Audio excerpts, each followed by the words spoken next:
Hey guys, welcome back to the channel. This is a story about what if Naruto and Mito revived the Uzumaki clan. Before I start, please do support for more amazing content and do consider subscribing to my channel and share this video with your friends. And check out the description as well. Let's start the video. Chapter 1. The Scroll and the Stranger. Naruto was no stranger to pain. It had been his one companion throughout his life, from the blows he had suffered at the hands of the orphanage workers to the constant abuse he suffered at Sakura-chan's hands. So why did it hurt so much when she ignored him for Sasuke once again, even though he had fought Sanin and almost died to bring Bachan to heal them? Naruto was walking down the streets of Konoha, his hands lazily tucked inside his voluminous jacket and his eyes slitted against the glare of the sun. A random passerby would never notice anything was bothering him, though, Naruto thought bitterly, nobody would notice even if he was suddenly missing an arm. Contrary to popular belief that Naruto was annoyingly cheerful, Naruto often sulked, if not outright brooded. What made him different from other career brooders was the simple fact that he never let anybody see him in the act. Today though, as he left the Konoha General Hospital, he found himself far too preoccupied to bother with what others saw of him. Sakura would probably never know how much heartache and introspection she had caused by the simple and by now almost instinctual act of ignoring Naruto. Trying to wrap his mind around the strange feelings of abandonment that had decided to plague him today, Naruto didn't pay any attention to his surroundings until he almost had a very intimate meeting with a tree. Sufficiently brought out of funk, he took notice of his surroundings, only to let out a bitter giggle. Of course his feet would come here when he was thinking about the possible folly he had committed in even entering the ninja academy. This was where his journey had truly begun after all, where he had taken down the traitor Mizuki. This was the place where he had accepted the duties of a ninja of Konoha, where he had officially become a ninja. Now, almost 8 months later, he found himself questioning his decision to become a shinobi of the leaf. After all, the young him had wanted to become a ninja as a means of recognition, pining for the kind of acknowledgement that a ninja got in the Leaf Village. Well, he had had that notion quickly corrected. A genin Naruto was even less welcome around Konoha than an academy student Naruto, and as a genin, he was forced to interact with the very villagers who routinely sneered and belittled him. The first days as a genin he had held on to some hope that his team would at least accept him, he had been proven wrong soon enough. Naruto had no illusions about Sasuke as the boy had said in his introduction, he was a person who would never let himself get close enough to a person to be considered anyone's friend. And to be honest, Naruto thought, he really did not want to try. In addition to his holier-than-thou approach towards him, his very existence was a constant reminder of what Naruto didn't have, and seeing him waste the goodwill of Konoha left a bad taste in his mouth. Kakashi had once been his hero, when he had protected him from the shadows as an Anbu. Really, did he think that Naruto wouldn't identify his scent? But ever since his appointment as sensei of Team 7 it had waned, along with the tolerance at his bad excuses. Naruto acknowledged that he may fundamentally be a good person, but he was a terrible teacher. But he would have let that go, after all, he wasn't the worst teacher he had. Mizuki came to mind, if not for the obvious favoritism to the resident broody Uchiha of the team. When he had pawned Naruto off to the awful poser called Abisu, he had cracked the final bit of gratitude that had kept Naruto from grouping him with the others who belittled him. Naruto closed his eyes as he lay down on a horizontal branch that protruded from a nearby tree, and he sighed. By logical progression, the next person would be Sakura, but it hurt to think about her. Naruto still remembered the shy little girl that he had watched from a distance at the park, too afraid even then of rejection and ridicule to go and talk, but still longing to help her with the bullying she got from her classmates. Then he had not stepped in, afraid of the parents' reaction to seeing him with their children, but that guilt he had carried with him for a long time. That was what had led him to talk to her in the academy and ask to be her friend in the only way he knew how, which was the way he had observed people become friends in the parks around Konoha. Of course, now he knew that what he had observed was a boy asking a girl to a date, but at the moment the only thing he had noticed was the way the girl's face lit up and the hugs and affection the couple had shared. Being rather starved for attention, he had longed for that, so in a fit of recklessness he had charged in after the academy had finished, asking the pretty Sakura-chan to a date. He clearly remembered the ridicule that little outburst brought upon him when Sakura used her ridicule of him as a stepping stone to enter into the elite group at the academy. After that, it had become a matter of pride to him, after all, if he could get the popular Sakura to be his friend, surely he would get accepted. Now, looking back at his reasons for chasing after her friendship, it felt so hollow, so baseless, so deceptive. But that was not a problem, in fact, it was almost a relief to finally be rid of that yoke tying him down. However, paradoxically, it was exactly this that bothered him the most. Haku's words in the forest kept reverberating in his mind. When a person has someone important to protect, that's when they can become truly strong. Now that the others in Team 7 were officially persona non grata to him, he found himself wondering what he had to tie himself down to Konoha. The old man was dead, and even before his death, Naruto had been unsure of his intentions and rather leery of opening himself to him after the Kyuubi secret had been revealed. It hurt, wondering whether the only man who had been kind to him had done that with ulterior motive in mind, but it was something he could not help pondering whenever he thought back to those early ramen runs. Surely the Hokage did not do that with all orphans. Excluding them, the only people he had any connection to were the Ichirakus, Iruka, and Konohamaru.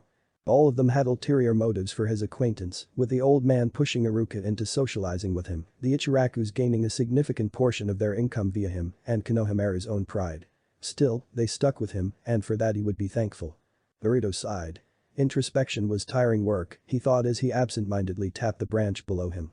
An ominous crack echoed through the clearing, making Naruto look up in alarm. The place he was tapping on the branch had given way, revealing a layer of older bark that was lit up by a strange seal. Arcane characters lit up an ominous crimson. A seal? What was a seal doing in an ordinary tree branch, and how in the world had it activated? Naruto instinctively jumped off the branch, half expecting the tree to explode in a burst of flames. However, as soon as his hand left the branch, the glowing seals dimmed, the light softly pulsing as opposed to glaring.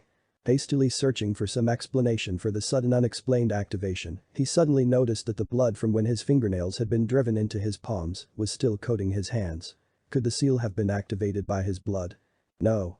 That was impossible, he told himself as he approached the gently pulsing seal, now certain that it wouldn't explode. Instead he carefully crept near the strange seal, carefully analyzing it. Seals had always been a point of interest to Naruto, he seemed to have an instinctive understanding of the subject. In fact, he would probably have been at the top of the class in the sealing introductory class at the academy if it hadn't been for Hashi-sensei, who had hated his guts. Later on, he had looked them up whenever he could, until the old man had heard of his interests. How he knew, Naruto would never know, and visited his apartment, making him promise to stop studying Fuinjutsu for reasons he wouldn't explain. Naruto had needed a whole week of all-you-can-eat ramen before he had agreed. Still, Naruto still occasionally dabbled in the study of the esoteric art, and therefore he could tell just by looking at the seal that it was a work of art. The seal's base matrix was somewhat unusual, being a helical base that was covered up using a spiral design concealment cipher.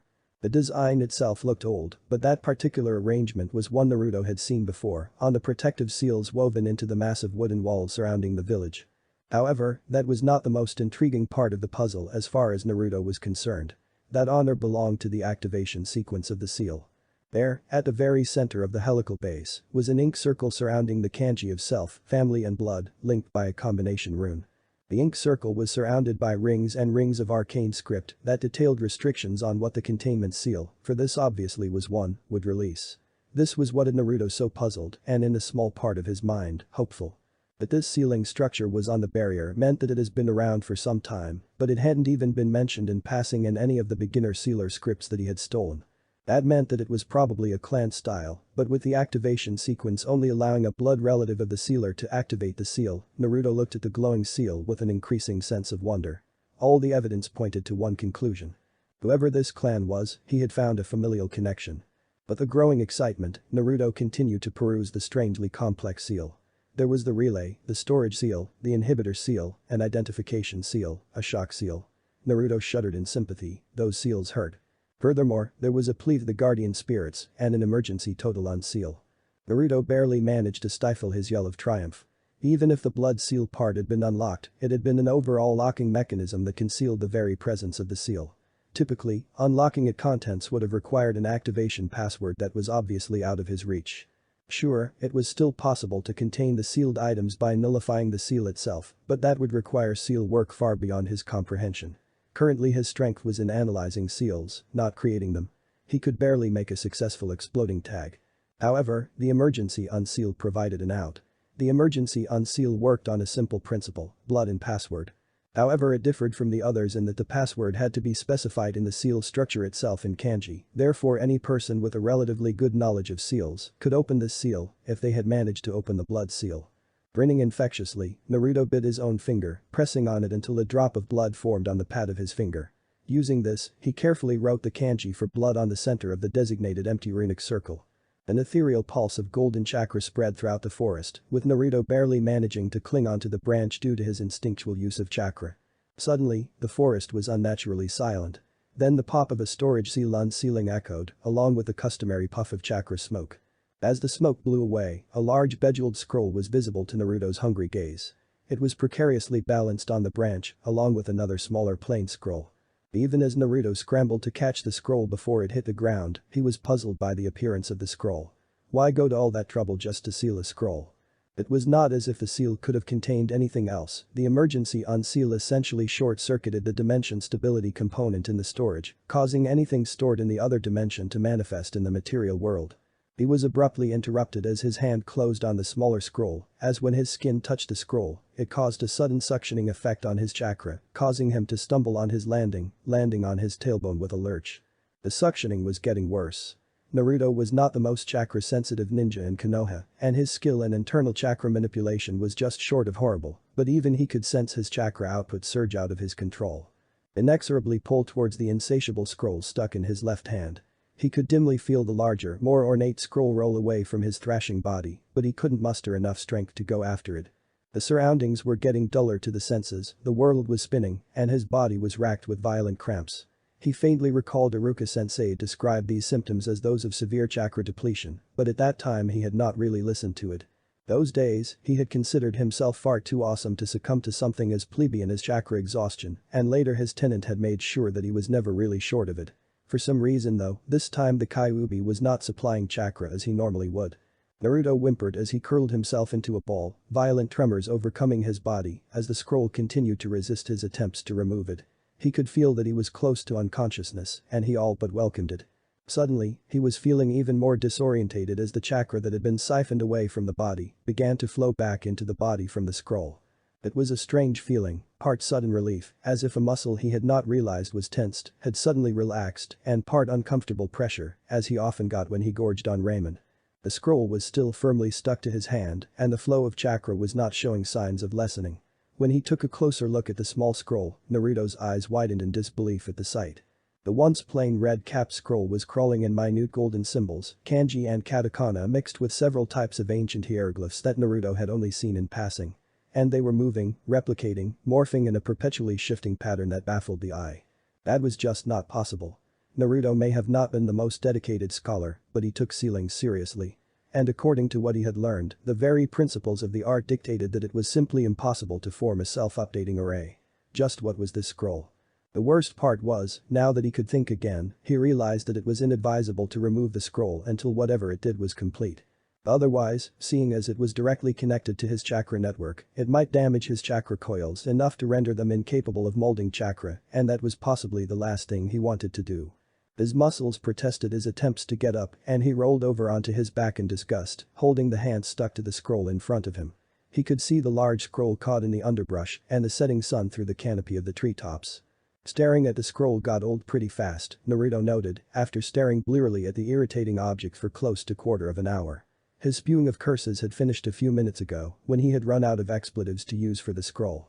The golden script covering the scroll had begun to pulse, its glow ebbing and flowing with his pulse. There was a persistent itch on his lower back that was annoying the hell out of him. He was feeling supercharged from the excess chakra in his coils, and his muscles still felt like limp noodles attached to his limbs, rendering any immediate plans of relocation moot. The rhythmic movement of the glowing script was slowly increasing in speed, slowly building up to a crescendo. He could feel his chakra flowing through the coils mimic it, flowing agitated through his coils, building momentum. Whatever the scroll was going to do, it was going to happen soon. In spite of himself, the anticipation was getting to him, along with a hitherto unknown emotion. Fear. The flowing, morphing symbols were hypnotic, as was the feeling of the chakra flowing within his body. However, the itch was getting ever more insistent. The primal tribal rhythm reached the apex, the golden script lighting up like a miniature sun. Naruto was wreathed in a bluish chakra aura as it crashed into the walls of his chakra coils in waves and waves of pressure. Naruto's blood was singing in his ears, his body seemed ready to itself apart, the itch suddenly escalated, transforming into a blinding pain. Naruto's eyes widened as pain speared into his lower back, along with a sudden snapping sound that made him fear for his bones. A suddenly blank scroll fell from his nerveless fingers as he was propelled upwards by an unknown object pressing harshly into his lower back. Humming to an abrupt stop suspended about 6 feet above ground, Naruto looked around in alarm to find that the surrounding was crisscrossed with thick cable-like golden chains that seemed somehow insubstantial. They formed a bowl-shaped grid around him, and it was obvious that it was what was holding him suspended. Well, this wasn't what I expected to see. A cultured female voice spoke from behind him, laced with a hint of amusement. Naruto turned instinctively, the chains holding him up subconsciously aiding him, only to come face to face with the woman who had spoken. The woman looked to be in her early 30s, dressed head to toe in white. Her crimson hair was fashioned into twin buns at the sides of her head and held there with several senbon, while an intricate seal stood in the center of her forehead. But that was not what was concerning Naruto right now. Instead, all his concerns were centered on the fact that the woman in question was translucent. Naruto could make out the outlines of the tree trunks behind her through her torso, even as she tilted her head to look at him curiously. GG Ghost. But the terrified scream, Naruto instinctively thrust his hands forward, the chains following the motion as four large chains with sharpened hooks for ends speared into the form of the ethereal woman. As they passed harmlessly through the figure, Naruto could feel his chakra getting sapped again. What are you? He managed to stutter before his body gave up on him and he collapsed in a heap, out cold. Chapter 2, Mito of the Uzumaki clan. Naruto woke up to the sound of birdsong. Slowly opening his crusted eyes, he got up from his uncomfortable position on the ground. He paused to make a face in disgust, soil did not taste good, especially in the morning before he could brush his teeth. He would know, he had checked. Now what had he done this time to sleep in the woods? Naruto was used to sleeping in the woods, in fact he had slept in them consistently for over a year between his forced ejection from his childhood home, the orphanage of Western Konoha, and him being found by a kind old man who gave him the apartment he lived in now. He still slept in the woods from time to time when the pressures of living with people who hated him got to him or when he wanted to cause some destruction in order to let out his feelings cathartically without doing something drastic like punching Sasuke's smug face in. Draining himself to exhaustion just to get rid of his feelings was nothing new to him, though he had cut back recently. This must have been the first time he did it since his meeting with Haku in the woods of Nami no Kuni. Idly looking at the sky, he found that it was exceptionally early, it was only 6 a.m. Kakashi-sensei did not come to the training grounds till well past 11, which left him with almost 5 hours till the team met. In a way, he was glad, he was not eager to meet his team right now with the wound of his rejection still fresh. Looking around the clearing for any stray kunai he may have used throwing kunai were an incredible way to relieve stress he found an odd sight, a bejeweled scroll cap peeking from the underbrush. That triggered his memory of what had happened here. In a flash, he was pulling the scroll out of the bushes, holding it almost reverently between his hands as he examined it. It was real. It was something that was entirely his, something belonging to his family. With trembling hands, he reached to pry it open. I wouldn't do that if I were you. Naruto turned around in surprise, coming face to face with the speaker. Who was pale, translucent, dressed in an ornate pure white long-sleeved kimono, and looked like a noblewoman. Not that Naruto was particularly concentrating on that. He was firmly rooted in the translucent part of the observation. GG Ghost. An emotion that looked inherently strange in an incorporeal being, the wraith winced, putting translucent hands in front of translucent torso in the universal instinctive warding gesture. Naruto was having real trouble getting over the translucent part. Then she spoke. Her voice was soft and quiet, yet firm and cultured, and she seemed quite cross with him. I'm getting a sense déjà vu. She sighed. You know, for a novice you wield those infernal chains of yours pretty well. Though that doesn't mean you should spear them through me. GG Ghost. A gusty sigh escaped the ghost's lips. You know for an Uzumaki you're unusually timid. She paused. And repetitive. Very repetitive. Hey. Who are you calling timid, Dadabeo? The taunt got Naruto's attention, but a split second later he remembered what he was speaking to. Please don't eat me. Oh, or do anything else while you GG ghosts do. I'm not a ghost. The ghost refuted hotly. Naruto wordlessly pointed towards her body. The ghost looked down, only to scream at her see-through body. After recovering from her abrupt scream, which had not consisted of him screaming his head off and running up a tree, Naruto looked at the ghost to find her interestedly prodding at her own body and muttering to herself. It looks like the visibility array malfunctioned, you know, though the solidity array works pretty well as the de-aging seal. She prodded her own body again, before shrugging. You know, I am a genius. Naruto looked on open-mouthed as the ghost continued to prod her own body in apparent detached interest. Hello, Ghost-san, who the hell are you and what are you doing here, Dadabeo? Said ghost looked up and judging by the frosty expression on her face wasn't very pleased with the question. You know, it's Mito-sama to you little boy, didn't your parents ever teach you to be polite? That had Naruto on the defensive. Hey, you can't go around telling me what to do, creepy ghost lady. He moped. You're being really rude, Dadabeo. And I'm an orphan, so there. For the first time in the conversation, Mito seemed to have difficulty forming a sentence. Is that so? She inquired hesitantly. What about cousins? A shake of the head. Any relations? No. I'm the only Uzumaki in Konoha or anywhere else. I've never met any relatives, I don't have a fancy clan, and I don't want to talk to you. Why are you asking anyway? Mito's eyes softened in understanding, even as she gasped in realization. Are you Kushina's boy? Naruto shook his head again. Never knew my parents, nobody in Konoha knows who my parents or even Hokage didn't know. Mito frowned. And you haven't ever heard of the Uzumaki clan? Naruto scoffed. Never heard of an Uzumaki clan. What are you trying to say, anyway? That I'm from some sort of fancy clan? Yeah right. That'll be the day. Ghost lady, Konoha doesn't treat people of clans like they do me. Mito's eyes widened with realization. You dropped the creepy part, you know. It's nice to know I'm only ghost lady now. Mito observed with a slight smile, even as her eyes smoldered with anger at the realization of what had happened. Anyway, she continued casually, you wouldn't happen to be a Jinchuriki, would you? Naruto choked on his breath. What? Why would you even ask that? His voice rose an octave in his attempt to deflect the question, and Naruto cursed his voice under his breath. Why did his voice have to start cracking now, of all times? Mito looked at him sternly, and Naruto tried not to quail under her stare. You know, for a shinobi your lying skills are notoriously poor. Your eyes wander, your hands twist together, and you shuffle your feet. As Naruto hurriedly tried to fix the points mentioned, Mito soldiered on. And as for your question, when I lived in Konoha there was another Uzumaki living here, and she was also a Jinchuriki only an Uzumaki can successfully hold a Kyuubi.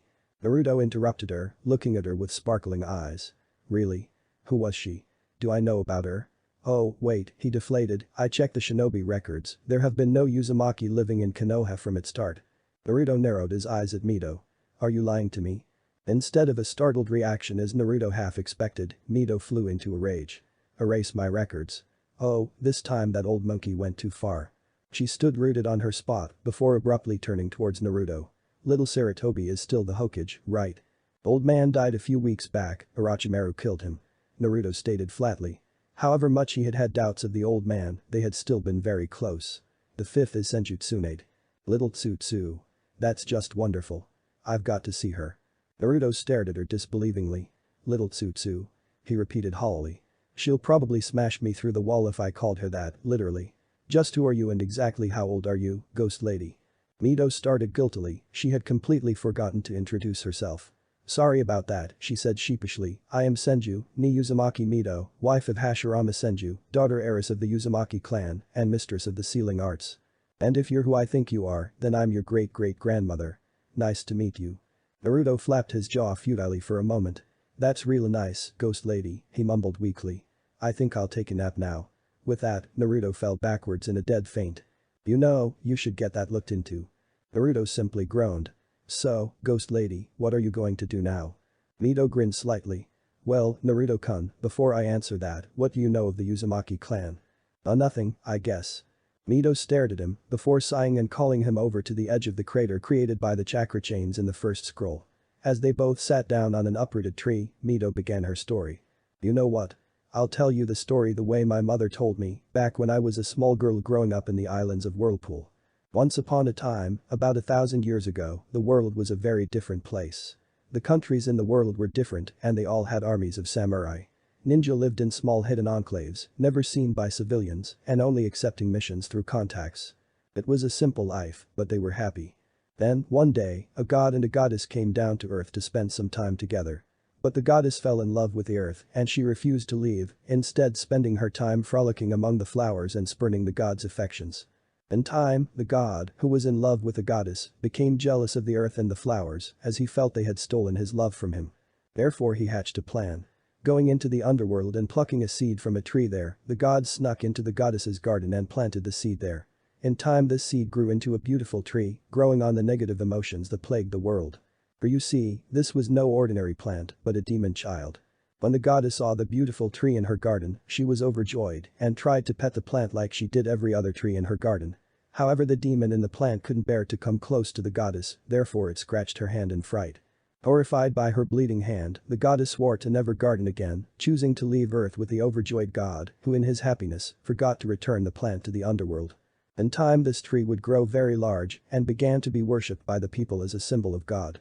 However, the negative emotions wafting from the tree spread discord, causing the lands to descend into chaos, with tribe fighting tribe, clan fighting clan, and country fighting country. In time, it came to be that one small fledgling nation gained custody of the land containing the demon tree. This kingdom was ruled by the clan calling themselves the Otsutsuki, and they had a princess called Kagaya. She was fascinated by the tree and would often visit it in her walks around the palace. One day she saw that the tree had borne fruit, and thinking that with the strength of the gods, she would be able to stop the constant bloodshed, she consumed it. The fruit deformed her, and in despair she fled her country. Her desperate desire to heal the world would stop most of the corruption, but the power had warped her, not only in body but in mind. In time she would emerge from the shadows, a godlike being with unspeakable power, to unite all nations under her oppressive fist. Her kingdom was not to last. The demon had felt its power being used by another, and it grew enraged. Transforming into a demonic creature with 10 tails, it stampeded through the world, leaving chaos in its wake. Meanwhile among the humans, Hagoromo, the son of Kagaya overthrew his mother, leading a rebellion to free the lands from her rule. Having inherited his mother's powers in an even more concentrated form, therefore he was the person the people turned to save them from the rampaging demon. Meeting the 10 tails in an abandoned valley, Hagoromo battled it for 7 days and 7 nights, finally managing to wound it fatally, before sealing its essence inside himself and the body inside the moon. Hagoromo gave rise to the age of ninja, and his teaching of ninjutsu spread across the lands. He is known as the hero of the world and as the god of shinobi. He is also the creator of the Bijuu and the progenitor of the Senju, Uchiha, and Uzumaki clans. It is said that on his deathbed, the man now known as the Sage of Six Paths divided his philosophy among his 3 children. To the eldest son, who would found the Uchiha clan, he gave his insight and vision, the ability to see the nature of human conflict. He also inherited the strong spiritual presence of his father. To the younger son, who would found the Senju clan, he gave his pragmatism, his grasp on emotion, the ability to recognize love and inspired. He inherited the strong physical presence of his father. To his daughter, who would found the Uzumaki clan, he gave his courage, his will, his ability to weather the storms of circumstance to reach their goals. She inherited the unique mind of her father, allowing her to see things from different perspectives, which she would later incorporate into our unique sealing style. The Uchiha were the first to turn from the path set for them by the sage. Horrified by the reality of the world and unable to handle it, they sought to cleanse the world by baptism of fire, espousing that the world was too corrupt to save. The second to turn from the path were the Senju. Horrified by the crimes committed by the Uchiha, they nevertheless stayed their hand blinded by their love for peace and their wish to save people who did not want to be saved, refusing to strike down even those who deserved it. The Uzumaki alone stayed true to our values as time went on. Never choosing a side between the warring brothers, they would be a constant in an ever-changing world, and that is what the philosophy of the Uzumaki is, Naruto-kun. What do you mean? An Uzumaki endures, and Uzumaki survives, and Uzumaki does not compromise their values, and an Uzumaki always keeps his eyes on the objective. Mito's lips twitched in a slight grin. That is why we were so feared, you know, Naruto-kun. Because a true Uzumaki was the ultimate shinobi. You know, it took 3 elemental nations and their entire armies to bring Uzushiogakure, the home of the Uzumaki, down in the first shinobi war. My brother, Uzumaki Shin, was the clan head at that time. Took the entire force of Iwa's Boulder unit to bring him down, and he still didn't go without taking the entire lot with him, you know.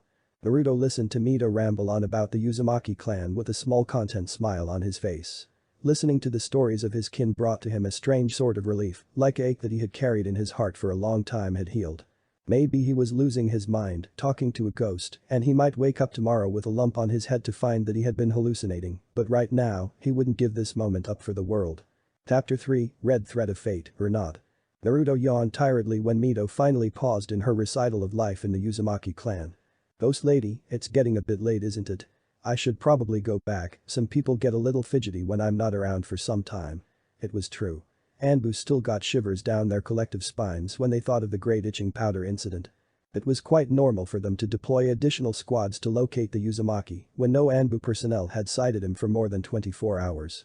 Mito got an immensely guilty look on her face, and though she was quick to mask it, Naruto, who had trained himself to read others' emotions towards him, especially after the Mizuki incident, caught it. With a hidden core of rising panic, Naruto turned to Mito. Ghost lady, why did you flinch? Mito wet her lips a bit nervously. How to tell you this Naruto-kun, the scroll that summoned me, it had 2 seals inscribed. 2 seals? You told me that the scroll simply used my chakra to power an array that materialized your conscience stored inside the scroll into a physical form. Mito flinched again. Though she had not told that outright, she had implied it, preferring to leave this for later. After all, breaching the subject of altering the genetic makeup of a person without their consent was a delicate proposition.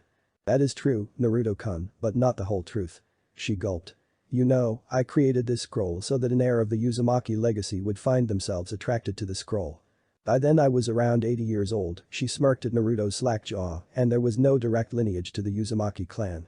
The only other was Kushina, who I suspect is your mother, and she was smitten with a boy from a small local clan and planned to take his name, leaving the Uzumaki clan extinct. She sighed. I think she wanted to forget, the Uzumaki had sent her away to be Kyuubi's next Jinchuriki just before they were, she choked over the word, destroyed. She didn't have a very amicable split with her family, and next thing she knew her family was dead. Poor girl. Sighing to herself again, Mito resumed her narration. Anyway, I knew that I couldn't allow it, so I left this scroll.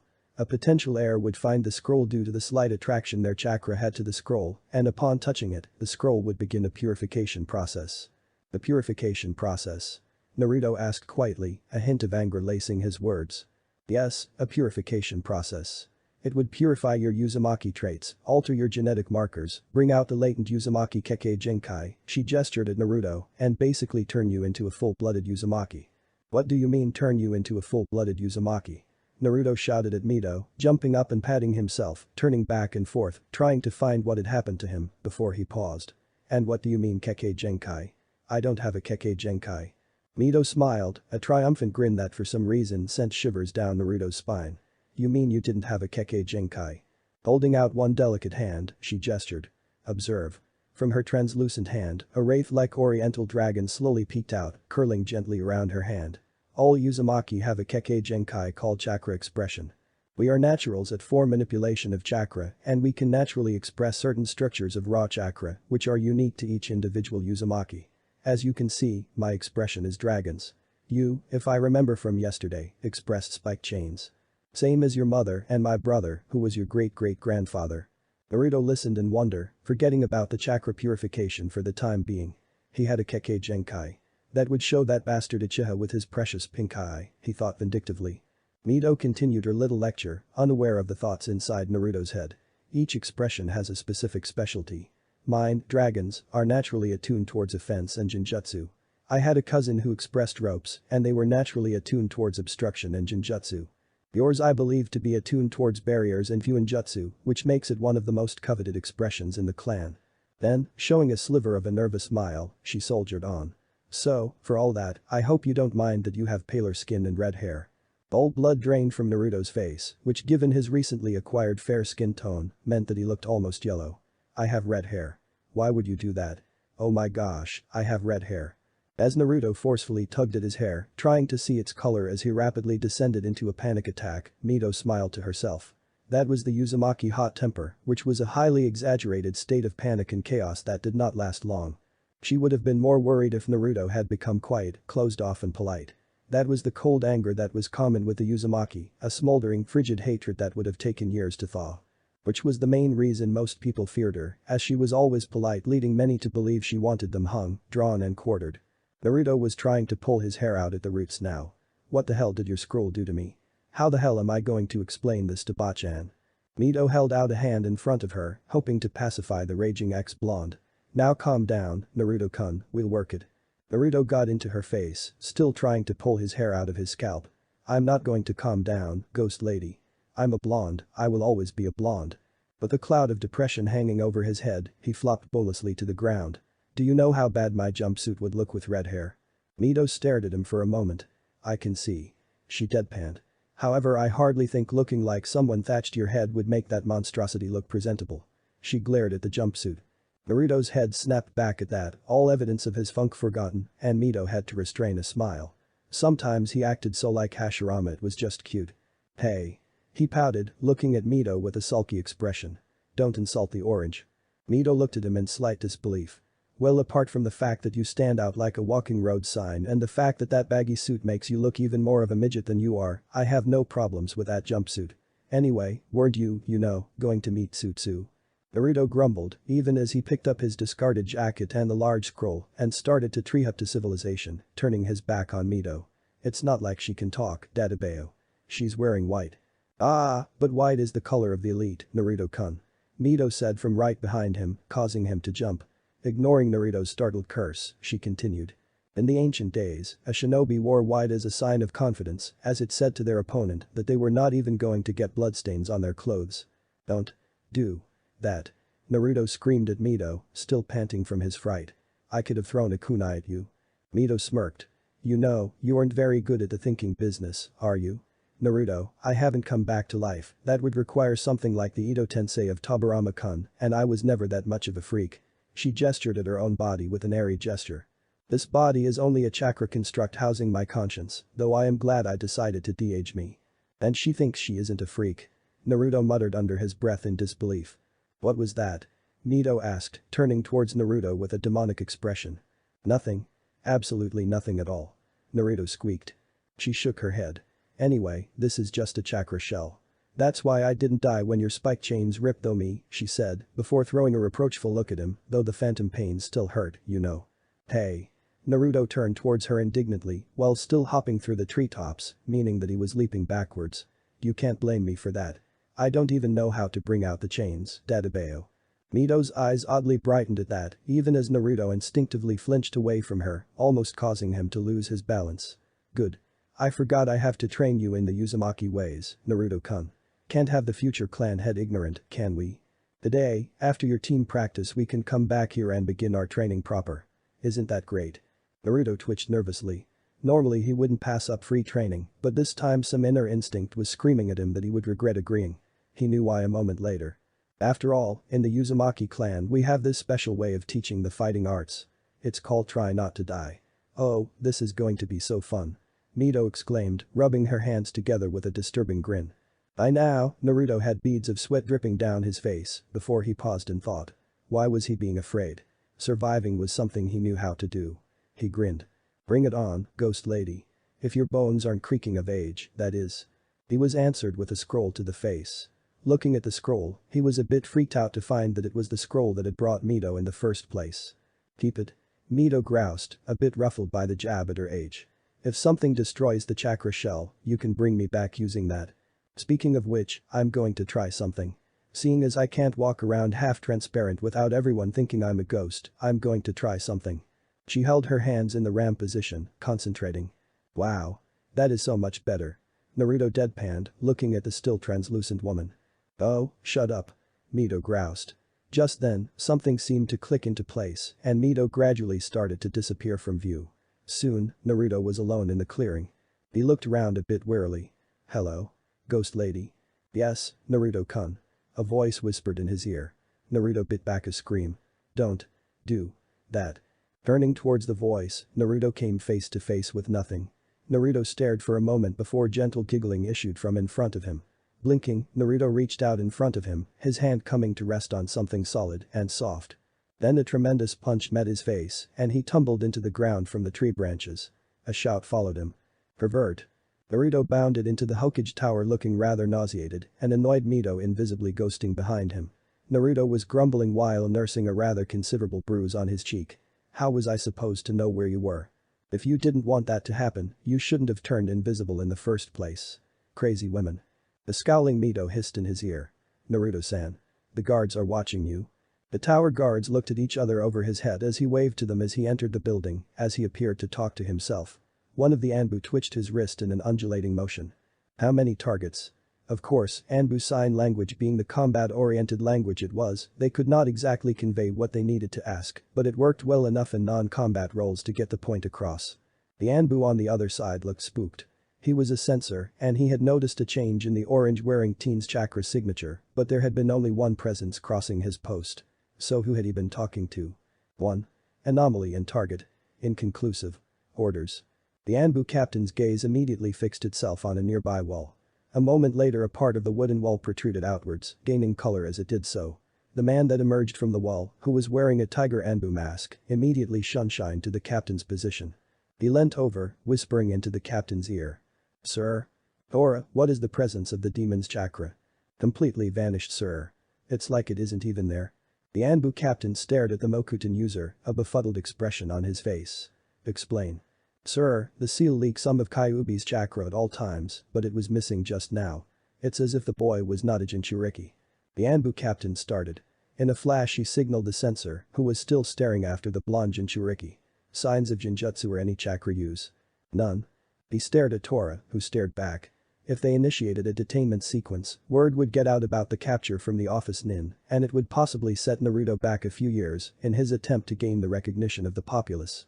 It had been only their involvement that had kept lynch mobs from forming a few years back. On the other hand, if it was a hinged assassin, I don't get paid enough for this, he groused, ready to issue the order, regardless of consequences, when an argument wafted down to them. Are you drinking again, you old hag? Shut up, you brat. Crash. Never mind. Not even an assassin was stupid enough to insult Tsunade of the Sannin to her face, not to mention that if one of her punches did not disrupt a Jinjutsu, nothing would. Muscles noticeably relaxed, he ordered the Anbu back to their posts. As he resumed his monotonous duties as captain of the guard, a stray thought came to his mind. Why was he wearing a turban? While Naruto and Tsunade had their customary greeting, and Naruto promptly had his meeting with the heavy oak door of the office, Mito looked on bemused. Her little Tsutsu-chan was all grown up. And apparently a heavy drinker too, she thought as she wrinkled her nose at the smell of sake coming off the hinged woman. While Tsunade was focusing on Naruto's new headdress. What, you trying to look like a Sunanin, you brat? She was picking out the hidden people in the room with experienced eyes. Of course, it helped that she had helped design the room she was examining. The room had 15 man-sized hiding spots, 3 on the ceiling, 4 near the windows, 4 set in the corners of the room, and 4 hidden behind furniture and the walls. Only 4 of these were occupied, she only had to figure out which there. One shadowed elbow peeked out from a hiding spot on the ceiling, and by the orientation she was able to find the others. Anbu liked to stay within sight of other Anbu, as it enabled communication. Now to disable them as 4 wraith-like dragons formed behind her back, she snapped through a series of hand seals. Uzumaki hidden illusion art. Prismatic dragons. It was over in a flash. The 4 dragons flared in the colors of the rainbow, and even as Tsunade and the Anbu turned towards the chakra flare, the dragons whipped into the hidden Anbu. As soon as the dragons passed through the Anbu, they sagged, falling over with an odd sigh. They were out cold. Mito gave a cold smirk. I've still got it.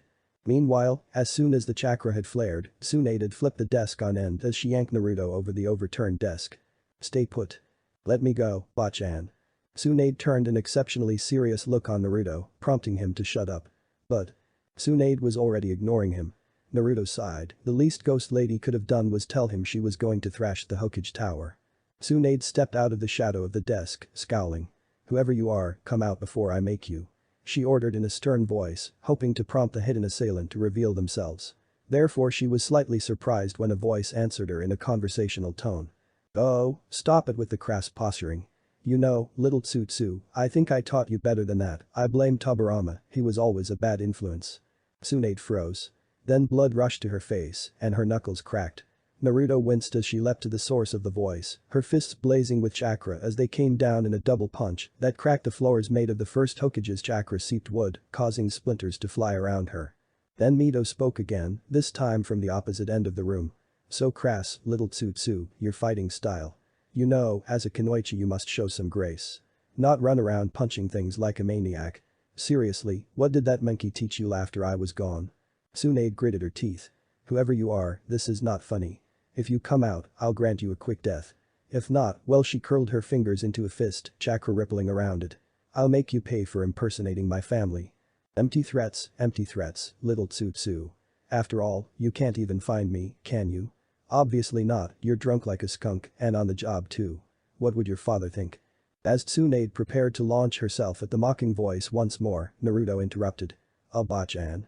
That really is your grandma and ghost lady, that wasn't very funny. Mito neatly reappeared beside Naruto, looking around at the destruction serenely. Naruto-kun, why did you have to, spoil my fun? She asked in a completely flat voice that had Naruto gaping at her incredulously. Though, to be entirely fair, she wasn't the only one gaping at her. Tsunade was staring at her motionlessly, transfixed. A few seconds later, she spoke wonderingly. My grandmother's a ghost. Mito shrugged her shoulders slightly. Hello, Tsutsu. Naruto interjected when Tsunade seemed to prepare to launch a volley of questions. Yeah. Though that's probably my fault, come think of it. Tsunade turned towards him, an imperious look on her face, and Naruto shivered. Towering over him, Tsunade spoke. Oi, brat. What happened a few minutes earlier that never happened, get it? Naruto nodded frantically. And now, talk. She said grimly. And Naruto talked. Halfway through the explanation, Tsunade had broken out more sake, locked the doors and dumped the unconscious Anbu outside as Mito sealed the room. The three were seated on the sofas that surrounded the Hokage desk, with Naruto and Mito on one side and Tsunade on the other. Tsunade was nursing a headache. "So let me get this straight. You," she said pointing at Naruto, "just managed to stumble onto an old scroll left by you," she pointed at Mito, "that would select and prepare the next Uzumaki clan head, which managed to turn him into a full-blooded Uzumaki. And make you manifest in a corporeal semi-corporeal form. Speaking of which," she paused to stare at Mito intently, "what exactly are you?" Mito smiled, "I was waiting for you to ask. It was a delightful piece of Fuinjutsu, you know. What I did was seal my conscience and the spiritual containment array in the seal, connected to a chakra host vampire seal." Tsunade gasped. "But Grandma, that's forbidden." Mito smirked. "Only for the other shinobi. You know that we Uzumaki have always had a rather unhealthy amount of chakra." Shooting the disgruntled Tsunade an amused look, she continued to explain the method of revival she had used. "So when a suitable candidate touched the seal, it extracts chakra from the person, which is channeled into two seals, one which is the Uzumaki Purification Morphing Seal, which enhances the Uzumaki characteristics of the user, and a body template seal, which creates a solid chakra shell for the parasitic conscience, which is, in this case, me. The seal contains another Ingil Purification Morphing Seal that is customized to my chakra, making it so that I can use my chakra in the host body. The chakra that enters the Uzumaki Purification Morphing Seal harmonizes with healing chakra, stored in the chakra storage seal attached to it, and is injected back into the body via chakra injection array. The combined chakra initiates a cascading reaction in the cells, causing them to undergo specific mutations to make it mimic the original Uzumaki stock." At the end of the explanation, Tsunade was looking rather awestruck. Naruto, on the other hand, looked nauseous. "Don't say mutated. Why would you even do that, anyway?" Mito didn't even look fazed. "So you would look like an Uzumaki, of course. We can't have an Uzumaki clan head that doesn't look like an Uzumaki, can we?" At Naruto's outraged expression, Mito cracked. "Sorry, you're just too easy to tease. Really, your body has to contain the proper template for it to produce Uzumaki chakra of your own.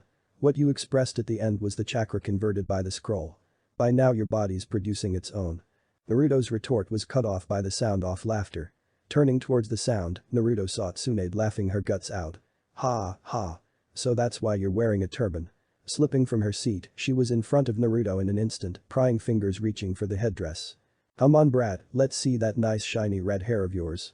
Naruto scowled, squirming to get away from Tsunade, who was now petting his hair, marveling at its newly acquired silkiness. Mito smiled, it was good to see them play. Naruto slowly dragged himself to training ground number 7, obviously rather hesitant about meeting his team. He had ditched the turban at the Hokage Tower. Mito ghosted behind him with an obviously worried expression. The reason for this was the subject of their discussion. "So that's why I've been feeling a little less, well, full lately." "Well, Naruto-kun, as a chakra construct, I'm like a summoned creature, you know, I don't generate chakra on my own because I'm not a part of the natural order. Instead, whenever I expend chakra I recover it from your own reserves. Considering your chakra control, I'll say that it will be like keeping a 100 kg bunchen active at all times when I'm not in combat. Anyway, that's why you fainted in the clearing after spearing me through, it automatically diverted your reserves to heal my chakra shell, which stretched your already strained chakra network too far, you know." Seeing Naruto's contemplative look, she continued hesitantly. "If you want, you know, I could just teach you the basics as soon as possible, and then you can disconnect me. You could probably learn what you need to know from the scrolls sealed in the large scroll, you don't need me for that." Naruto abruptly stopped walking, staring at her with an unreadable expression on his face. "Do you want to go? Because I won't tell you to stay with me if you don't want to. If you want you can go and catch up with Bachan some more, you probably have lots to talk about. Meet you in the afternoon, Mito-sama." Now with a definitely stony look on his face, Naruto turned to go meet his team. "Wait, Naruto-kun." He paused at the shout, turning to look at a transparent Mito who looked at the edge of tears. "I didn't mean that, you know." She pleaded imploringly. "I mean, I know having me here is probably inconvenient for you, and I'm sucking your chakra dry, and you probably don't want me hanging around you anyway." Her rambling was interrupted when a soft missile crashed into her, grabbing her in a tight hug. His face pressed into the crook of her neck as he held on tightly, as Mito's form darkened in a blush. "I've never had family before, and I'm not letting you just leave, ghost lady." He whispered in a gruff voice as he squeezed her further into his embrace. "It's like you told me. Uzumaki never leave anyone behind. So give it up already, you aren't getting rid of me that easy." Mito held the shaking teen to her, stunned. Had what she had just said been misconstrued as a rejection? For such a brash personality, he was turning out to be very vulnerable. Was this what Konoha had done to him? She instinctively found herself staring into the Hokage monument in the distance. Hashirama-kun, what have they done to your dream? Bending slightly, she looped her own hands around him, whispering in his ear. Naruto-kun, Naruto stiffened as her breath hit his ear, you're never going to be alone, ever again. The child merely burrowed further into her embrace. For the first time in her life since the destruction of Yuzashigakure, she began to have uncharitable thoughts about Konoha. How could a village do this to one of their own, especially over a burden forced on him at birth? How could they have the nerve to do this to an Uzumaki when they still wore a bloodied spiral in penance? A child so young, so alone. With a slight shiver, she realized that she was partially to blame. Kyuubi was something she had introduced to Konoha, after all. In a way, Naruto was her legacy, even more than the Uzumaki heritage. She then thought of Kushina, that small girl who had asked her if she could really hold Kyuubi's rage within her. Sutsu had given her details of Kushina's death and the Kyuubi attack after their visit. Apparently even as Hokage she needed to adjust Naruto's security clearance before she was allowed to tell him. Thinking back to the visage of the teary-eyed girl, she found herself wondering.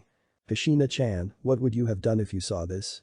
Looking down at the shaking boy, she found herself burying her own face in his silky crimson hair. Never alone, she repeated, not if I can help it, I promise. And she intended to keep her promise. She just wasn't quite sure if she was promising it to Naruto or to herself. Now and then I think of all the times you screwed me over. That had me believing it was always something that I'd done. But I don't want to live that way. Reading into every word you say. Somebody that I used to know got defeat. Kimbra. The wooden bridge near the number 7 training ground was peaceful. A gentle breeze was flowing through the trees, the small stream gently wove through the rocks, and a simpering pink-haired Kunoichi was eye-raping her disgruntled crush. A normal meeting for the dysfunctional Genin Team 7. Said Kunoichi was, as earlier stated, sporting bright pink hair, her Hittite used to tie up her hair. She was wearing a red dress with a marking depicting a white circle on her back. Her crush, on the other hand, sported a high-collared blue shirt paired with a pair of white shorts. He was also sporting raven hair that stuck out at the back, a pair of swirling half-developed Sharingan, and his customary frown. So far the day had gone to routine. Sakura had come early, waited for her beloved Sasuke to come, then squealed out a greeting. The Avenger had responded with the ever-expressive HN, after which he proceeded to sit in his customary brooding pose, while Sakura pasted googly eyes in his direction. Now that the two main actors had come onto the stage, at least according to Sakura's mind, it was time for the supporting cast. Of the two remaining missing people, the first to arrive would be a blonde in a horrendous jumpsuit who would proceed to greet Sakura, get insulted in return, then insult Sasuke, only to get beaten up by Sakura. This would culminate in one genin holding his head and whining, one brooding, and the last alternately hissing at the first and fawning over the second until their extremely tardy sensei would arrive in the wake of a bad excuse. Only today, something was different. It had already been an hour since Sasuke had arrived, but there was no sign of the blonde knucklehead. Not that Sakura minded it at all. Not having him around meant that she had more time to watch Sasuke, not that she wasn't going to hit the idiot when he finally showed his face, though. She frowned. He was probably getting late on purpose because of Sasuke, she thought, looking at the genius in question who was staring into the distance, glaring even more than was usual for him. He had only been released from the hospital yesterday, and this meeting had been called to reacquaint them with team tactics, at least that was Kakashi-sensei had said when she had asked. Speaking of which, where were they? Kakashi-sensei she wouldn't expect for another hour, but Naruto? A deep frown on her face, and equipped with tightened fist, she waited for her teammate to arrive. And she waited. And waited. And waited some more. Almost all of the allocated hour had passed before she spied a figure strolling along the footpath leading to the bridge. The person was apparently holding a very engaging conversation, judging by the earnest hand gestures he made, but to her confusion, she couldn't see who he was conversing with. Then, to her confusion, the figure suddenly spun around before apparently trying to hug air. There is someone invisible. Sasuke's monotonous voice cut into Sakura's thoughts. I can see its chakra, but the Sharingan can't see through whatever genjutsu they're using. The boy had straightened from his slouch, crimson Sharingan glaring in the direction of the intruders. There was a look of immense frustration on his face. He obviously did not like the fact that something could be hidden from his Sharingan. After the rather strange-looking hug, the figure waved at the invisible figure before slowly shambling towards them, his hands casually stuck inside the pockets of his orange jumpsuit. Naruto. With a war cry, Sakura leapt towards her absentee teammate. She fully expected to meet Naruto's skull, which she would proceed to drive to the ground. Which was why she was surprised when her fist instead met a steady forearm, bringing her charge to an abrupt halt. She looked up, meeting Naruto's face to berate him for daring to be almost late for the team meeting, only to do a double take. Naruto? At her bewildered tone, Sasuke looked up in apparent interest. HN. You look even stupider with that hair, dope. He sneered, which caused Sakura to smirk herself. Yeah, Naruto baka. You look even more stupid than you were earlier. Naruto could feel his blood pumping in his ears as he fought to control his blind rage. He had gone into the meeting hoping for an amicable split, however it was evident it was not to be. He found that strangely, he did not mind. Somewhere in his realignment of priorities something had changed his perspective as far as his team was concerned. Before they were friends that had scorned him, subject of his anger, and a cause of disappointment to him. Now they were, in his eyes, a group that had taken advantage of his emotional dependence on them to use him as a convenient outlet for their frustrations. The very thought brought a white-hot haze to his thoughts. If there was thing he absolutely hated, it was being used as a scapegoat. His thoughts were clearer than before, his mind slipping into that sharp equilibrium, that strange calm that he had only achieved in the middle of battle, when fighting for his life. Now, as far as he was concerned, they were the outside, the enemy. And even if his combat skills may have been lacking, Naruto knew how to fight, he had been doing that since he was born. And right now, he had to hurt them verbally enough so that one of them initiated a physical bout. His chakra was beating a tattoo against his body, eager to form chains that he knew instinctively that he could form. Naruto ignored Sakura's comments as he stared into Sasuke's eyes, which shifted to Sharingan in challenge. At the sight of the Dijutsu, his chakra surged in frenzy, yearning to break through the surface in sudden murderous intent. He then smirked derisively. I'll ask for your opinion when you can defeat your brother, team. Sasuke went into a murderous rage as he yelled and dove at Naruto, a snarl on his lips and a kunai in his hand, only to get pulled back by his collar as a hand clamped down on it. The man to whom the hand belonged was tall, with a shock of silver hair that leaned to his left. It was encircled by a slanted hit-eye that covered his left eye, and he was wearing a flak jacket and the official Konoha-Jounin uniform. Hada Kakashi had arrived. Let go. Nah, Sasuke-kun, calm down. Now Naruto, that was a little excessive, was it not? He said mildly, not looking up from his ever-present icha. Naruto stiffened before shrugging dismissively. He started it. Why you? Sasuke. Kakashi barked out. Sasuke subsided, still glowering at an unrepentant Naruto. Sakura was still shell-shocked at the exchange that had taken place, but at hearing Sasuke's yell, she gathered herself. Don't talk to Sasuke-kun like that, Naruto baka. With a yell, she attempted to hammer Naruto to the ground, only to be stopped again when Naruto sidestepped it. As Sakura stumbled, off balance, she was steadied by a hand on her wrist before it was jerked backwards, making her spin around to come face to face with a livid Naruto. Haruno-san. He hissed at the surprised Kunoichi's face. I would prefer if you didn't attempt to physically assault me again. Understood. Sakura nodded dumbly. The change of hair color and complexion had changed Naruto's looks drastically. With the blood-red locks draping his cheekbones and framing his pale, bloodless face, combined with his brilliant piercing blue eyes, Naruto suddenly looked 10 years older. Sniffing dismissively, Naruto turned towards Kakashi, whose one visible eye had widened considerably during the exchange between Naruto and Sakura. Closing his book and dropping it into his supply pouch, he looked at Naruto, his eyes widening a bit more when he saw Naruto's face. Naruto, stand down, or I'll have to report you for insubordination. Naruto's eyes met Kakashi's, and his smirk grew wider. Jounin-sensei Hada Kakashi-san, he started using the formal title in lieu of the more commonly used Kakashi-sensei.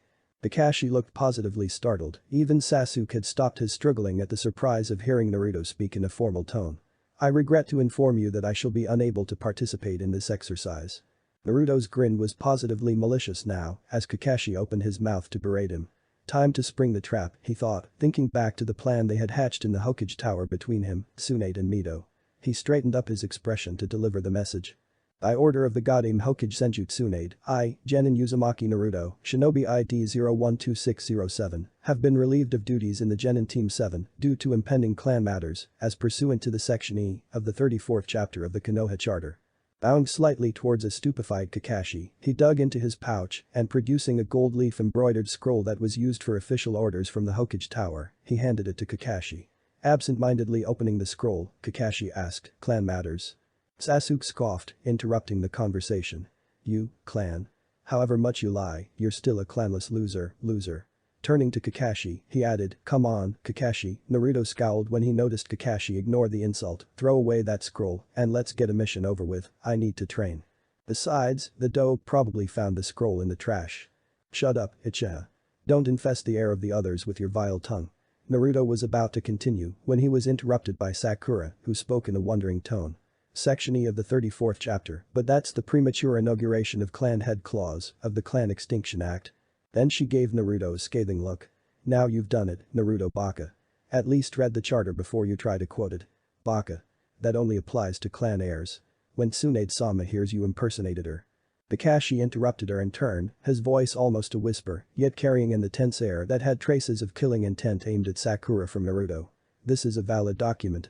Sakura's jaw dropped. If that was true, surely she would have heard of an Uzumaki clan in Konoha. Not to mention that Naruto was a clanless orphan, everyone knew that. However, Kakashi continued, this clause requires the clan in question have an interim clan head with a blood relation to the clan in question. Naruto pointed at the scroll. It's signed by Bachan. She's of Uzumaki stock, 2 generations removed, via her grandmother Uzumaki Mido, who became Senju Mido, wife of the Shodaime. Cool, ain't it? Kakashi was looking annoyed and rather taken aback, while Sasuke was frowning fiercely and Sakura looked totally lost. Sasuke's expression, however, was the one that Naruto savored the most since Bachan had told him of the cause. Apparently the lack of non-Uchiha containing Uchiha blood owing to the rather fanatic pruning done by the clan meant that Sasuke himself could not ascend to the title of clan head without the abdication of Uchiha Itachi, who even with his missing nin status, still was the recognized clan heir. I think this is done. Bachan wants you to report to her office to discuss replacements. He turned to walk away. By the way, Kakashi-sensei, he paused at the edge of the clearing, my father would have been ashamed at the way you treated me after all he's done for you. His last view of the remnants of Team 7 before he disappeared into the forest were of Sakura and Sasuke staring at him with a mixture of confusion and anger, while Kakashi simply stared at him, his one eye wide open in shock. Naruto walked into his apartment, completely exhausted. Entering through the window, he proceeded to stumble towards the battered couch before he sank into it with a groan. He barely stirred when a voice floated from his kitchen. Tough day. He merely gave a groan in answer. Tsutsu said she'll come over tonight. He grunted, only for a spatula to fly into his face from the open kitchen door. It was followed by a faux angry voice, don't grunt like an Uchiha. Leave me be, ghost lady. Now that won't do, you know, said a figure framing the kitchen door, holding a ladle. Get your sorry carcass out here and eat. Naruto groaned again, before ducking suddenly as a ladle flew past where his head would have been. Raising his head warily over the backrest, he saw one of the more bizarre sights he had seen in his life as a resident of a ninja village. The translucent person, dressed in a translucent kimono, over which a very solid-looking flowery apron, which he recognized as a gag gift he had gotten from AM, was tied. He probably would have broken out in giggles if not for the fact that ladle that had been thrown still vibrated in the wall behind him, its handle sunk a good foot into the mortar of the wall. Repressing an involuntary shiver, Naruto wearily staggered out of the sofa and into the kitchen, where a bowl of steaming ramen was waiting for him. With a content sigh, he sank into his seat and began slowly lapping at the noodles. Then Mido came up to the table removing the apron before she took a seat opposite him, watching him eat. After a while, the insistent stare became too much for Naruto. What do you want? Mido gave a sad smile. It's a strange feeling, isn't it? Naruto blinked at the apparent non sequitur. At his puzzled face, Mido elaborated. To let go of them, I mean. What do you mean? Naruto's brusque reply did nothing to change Mido's expression, and for some reason it grated on Naruto's nerves. I mean that it's obvious that the team split didn't happen exactly the way you wanted it to. Naruto's head, which had been nodding nearer and nearer to the ramen bowl, jerked upwards at that comment. A startled whisper broke through his lips, how did you know? Mido met his eyes, a shadow of a grin gracing her face. Really? You stumble into the apartment hours after you were supposed to, looking like you're dead on your feet and covered in wood chips, and you ask me how I know. As Naruto groaned, mortified, Mido slowly placed a hand on his shoulder.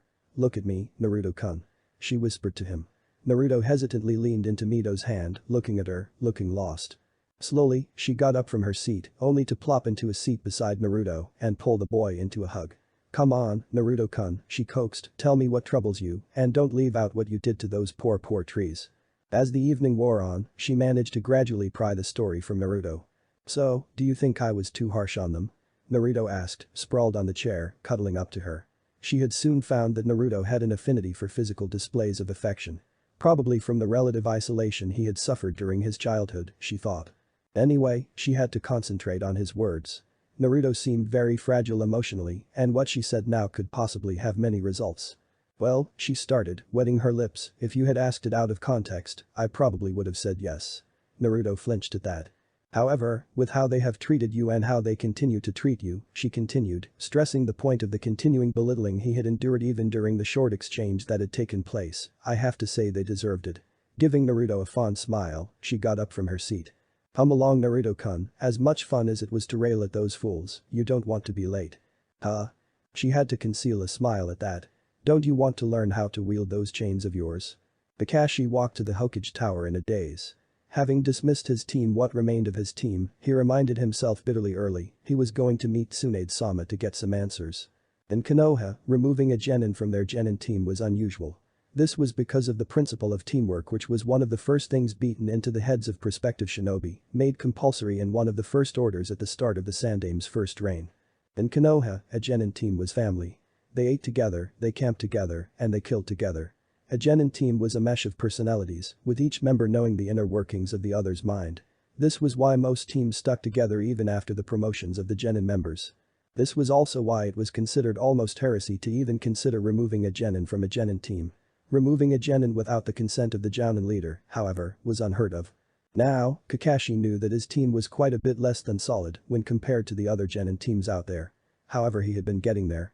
Naruto tended to think things through a bit more and did not complain as much when he was delegated to the brute force parts of the missions. Sasuke was getting increasingly cooperative and Sakura was getting serious, he supposed.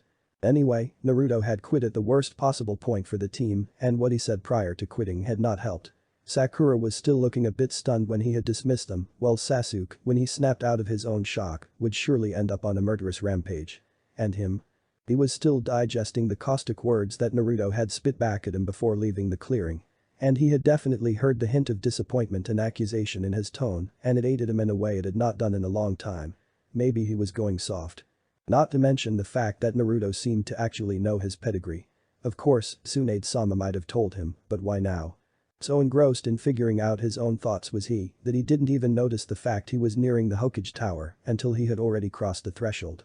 So he was a bit surprised when he was hurriedly ushered into the Hokage office, past a crew of Chunin and what looked like Mokuton no Tenzo. Entering the office found Kakashi hurriedly stripped of his daydreaming. The office was a mess, with several parts of the wooden office looking newly grown. There were uncleared wood chips scattered around the floor and an annoyed, completely sober Hokage trying to stare a hole through his head. Already this was not how he had envisioned the meeting going. Kakashi quailed uneasily as Tsunade's stare did not let up. Tsunade-sama, maybe I can come back later. Slowly, oh so slowly, Tsunade's stony face faded into a predatory smirk that looked petrifying on the kunoichi. Kakashi slowly edged backwards. Ah, there you are, Kakashi-san. You're early for once, how unexpected. Kakashi giggled nervously. Throat of life had a shortcut. Tsunade sighed. Sit down, Kakashi-san. We need to talk about your team. Kakashi took the seat absently brushing off debris before he started talking. Excuse me Tsunade-sama, but don't you think that Naruto's removal from Team 7 is rather sudden? Of course it is, but that was intended. Tsunade said, steepling her fingers in front of her as she leaned forward on her desk. Somehow, that slight movement seemed almost threatening. It gives those old fogies on the council less reason to try to persuade me to change my mind, and, she shot Kakashi an indecipherable look, it gets him away from an abusive team as soon as possible. As Kakashi half rose from his seat in protest, Tsunade snapped at him. All of you were abusive to him, and don't you dare try to deny it.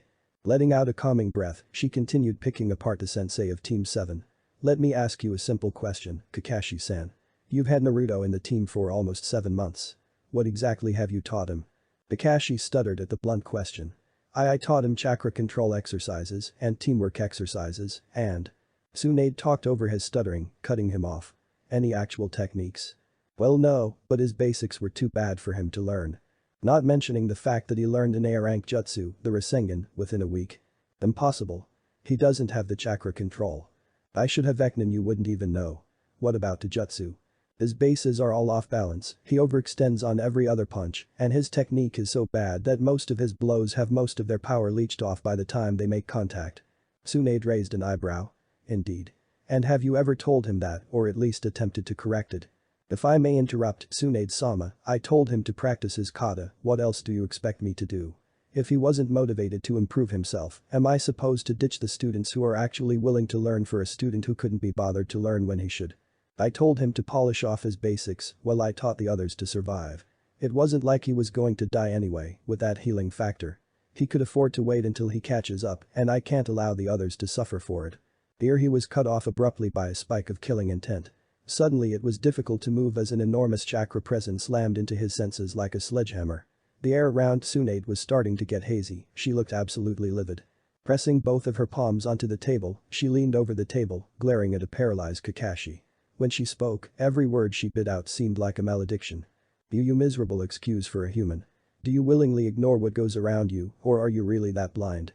Her long fingernails grooves in the wooden desk, her fingers twitching, as if expressing the desire to close around Kakashi's neck.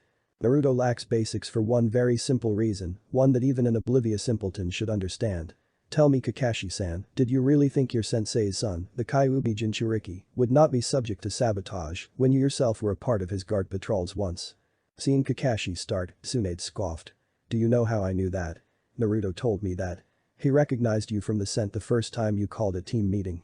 I imagine you didn't even know that he had enhanced senses, did you? Taking his silence as the answer, she continued, imagine when he found out that the man that had rescued him from an assassination when he was 5 could turn out to be just as judgmental and narrow-minded as the rest of them.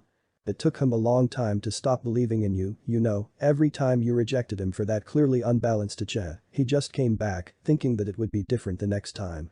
He's just stubborn that way, I suppose, but you know what happens when stubborn people lose hope. They break. And understand this, Kakashi-san, I will not let him break. She left her seat, pacing around the office. Kakashi didn't even dare to breath, the killing intent had not faded at all. Let me make this very clear, Kakashi-san, she enunciated, clearly trying to keep hold of her temper. I think of Naruto as a grandson, and by blood relation, I can declare it so. I came back to this place that seems to have taken a collective dump on my grandfather's dreams since I left, because of him. The letterless Konoha is not being invaded by Iwa right now because of him, and the rebuilding of the damaged sectors are going so fast because of Wave Country support, which we have because of him, as is the fact that this place is not covered in sand right now by a rampaging Jinchuriki. That is, of course, not considering the fact that he is the heir to a clan that sacrificed themselves for this place, and the personal sacrifice both he and his parents have made to Konoha. She scoffed, leaning in front of Kakashi's chair to get in his face. And the fact that the ungrateful bastards that call this place home, including those that the family entrusted with his protection all shun him, disgusts me. I don't know how he doesn't hate this place yet, I certainly would if I had lived his life.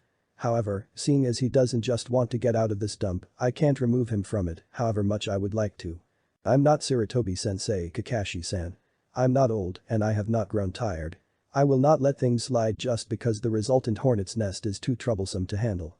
And so far, the first thing I have noticed is the village-wide disregard for an order of a Hokage, and as long as I sit on this blasted chair, that I will not allow. Observing Kakashi with a critical eye, she sneered. Look at yourself, Kakashi-san. A supposed borderline S-rank ninja, cowering like a genin. I was out of active duty for almost 15 years, yet you, the 27-year-old, are the one who has gone to seed. At your age Tsukumo could match Sarutobi-sensei's killing intent. Kakashi tried to speak when the killing intent spiked yet again and Kakashi was left gasping for breath. Tsunade didn't even seem to notice the effort, however the office was now rippling as Tsunade's earth-natured chakra tried to alter the wooden floor and waves of chakra were crashing against the walls, saturating the room in a heat haze of chakra. Anyway, we seem to have strayed from the topic, haven't we? As his Jounin sensei, however useless you might have been as one, I suppose you deserve to at least hear what is going to happen to your ex-genin, because be certain, as long as I am Hokage, he will never be your direct subordinate again. Kakashi drooped in his chair at the announcement. Naruto unlocked his Uzumaki bloodline yesterday. She continued. The process involved has resulted in some cosmetic changes, as you might have noticed. Kakashi nodded dumbly. Even though the killing intent was slowly petering off, he still felt like prey in the mouth of a predator. Tsunade slowly circled back to her seat and sat down, never once taking her eyes off of Kakashi. This is the reason that precipitated the removal of Naruto from the team, but make no mistake. It was going to happen anyway. Your actions have also prompted me to start an overall investigation of the genin teams of Konoha. We can't have them all slacking off, can we? As for your team, Team 7 is being formally dissolved. But, Tsunade-sama. Come now, Kakashi-san. Did you really expect me to keep you in command after the fiasco you seem to have made? Sakura will be inducted into the medical corps, while Sasuke will be officially registered as your apprentice if you want, since you seem hell-bent on only teaching him anyway. Finally, you will need to attend Naruto's Ascension of Clan Head ceremony, as all available jounin do, at the council gathering in 2 months' time. You're dismissed. Yes, they are quite beautiful, don't you think? Yeah, Naruto breathed, spellbound, looking up at the two wraith-like oriental dragons entwining around themselves as they climbed ever higher into the air, climbing, dipping, undulating in an entrancing display of beauty. This was only enhanced by the light of the dying sun, which the dragons were being exposed to, making the dragons glow in the colors of the rainbow, sparkling like crystal. You know, some people's expressions change mid-life. My father's did, after my sisters died in an ambush by the Uchiha clan. He used to have scrolls, before his rage caused him to express chains. Mito observed, also staring at the brilliant chakra constructs issuing from her hands. You know, you can tell much about the character of an Uzumaki by the type of expression shown. What do you mean? Well, our chakra expressions vary with our personalities, and each expression has different uses. For example, my illusionary dragons are incorporeal, but they can be used to transfer contact genjutsu as you saw in my little scuffle with the Anbu. Mito had the grace to blush a little. They usually express in people with calm and attentive personalities, and they usually have rather low chakra levels for Uzumaki, but they exhibit good chakra control. She pointed at Naruto. Your spike chain's expression on the other hand is corporeal and rather more chakra intensive. They can be utilized in barriers, as flails and whips, and be used to channel battle fuinjutsu.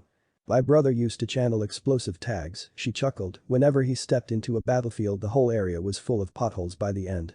Your mother's chakra chains, on the other hand, were saturated with her Jinchuriki seal. That gave it chakra suppression abilities. Anyway, this is a warrior's expression, it shows in people with loud tempers and louder personalities. Hey. Naruto mock protested. Mito giggled.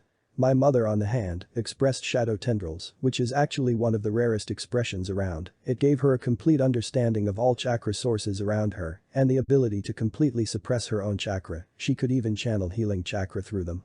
It expressed in people with a sensitive romantic nature. And before you ask, yes, my mother was a sap for romance, wouldn't stop whenever Hashirama came over on clan business.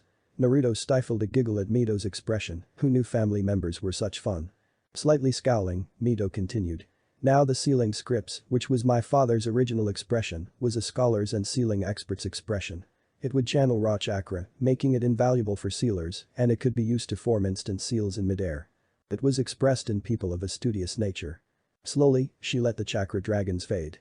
As the iridescent dragon slowly faded upwards, Mito turned towards Naruto, slowly leading him towards a rock formation near the clearing. Sit down. The first step in accessing your expression is to calm your spirit, Mito said, serenely settling into Seiza, facing Naruto. Looking somewhat bemused, Naruto followed suit. Now close your eyes. Naruto hesitantly closed his eyes, only for the world to seemingly burst open a few moments later. Reflexively, he threw his eyes open as he yelled out in shock, only to see Mito's amused face looking back at him. What was that? He asked hesitantly. Your first experience in being a true Uzumaki. Mito stated, elaborating when Naruto stared at her. The Uzumaki are a clan that shares a close bond with chakra, much more than other ninja. And people, especially ninja, do not like being deprived of their sight. Therefore when a shinobi meditates, they begin to gain a slight sense of their surroundings from chakra sensing. It is simply much more acute in an Uzumaki. When Naruto regained his posture, Mito spoke again. We'll have to adapt you chakra sensing later, for now, keep your eyes open, and slowly, try to match your breath with your heartbeat. Come on, short breaths, continuously. Blub. Dub. Inhale. Blub. Dub. Exhale. Inhale. Exhale.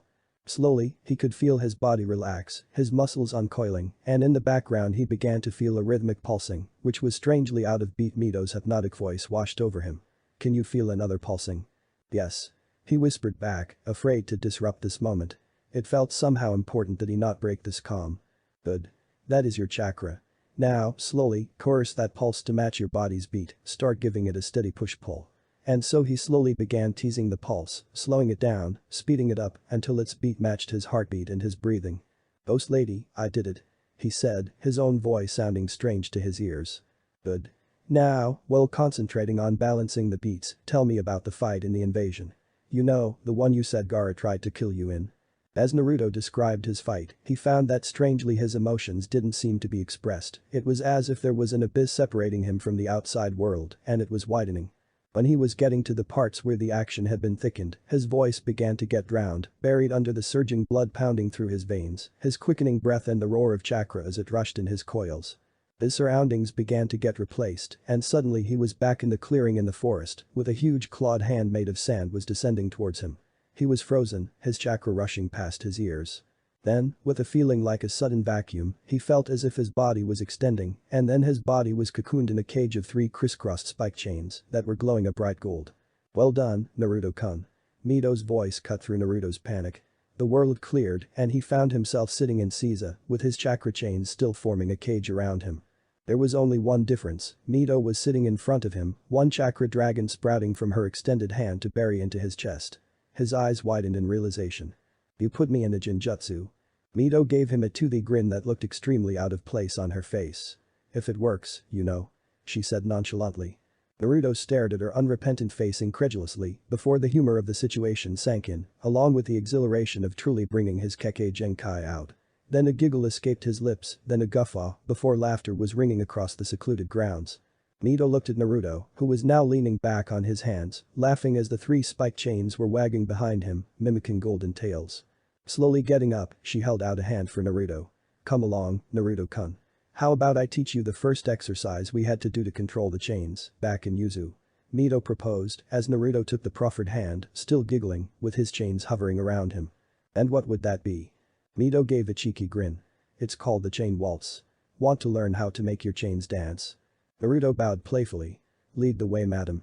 Night had fallen, and 4 figures were crouched on the treetops. "Shall we?" A rough male voice inquired impatiently. "Yeah. What the fuck are you waiting for, shithead?"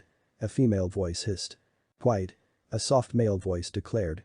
"We do not appear until Sasuke-sama is alone, that was Orochimaru-sama's orders." Just then, a rustling sound was heard as a tall ninja with a headband over one eye strolled out of the house under watch, before sunshining away. Seiken smiled, the black tattoo of the curse mark racing down his torso. Sound 4, move out. What if Naruto and Mito revive the Uzumaki clan, and thanks for watching my video till the end. If you enjoy this content, then do consider subscribing to my channel and leave a like if you guys need the next part, comment down, and thanks for watching the video and see you guys next video.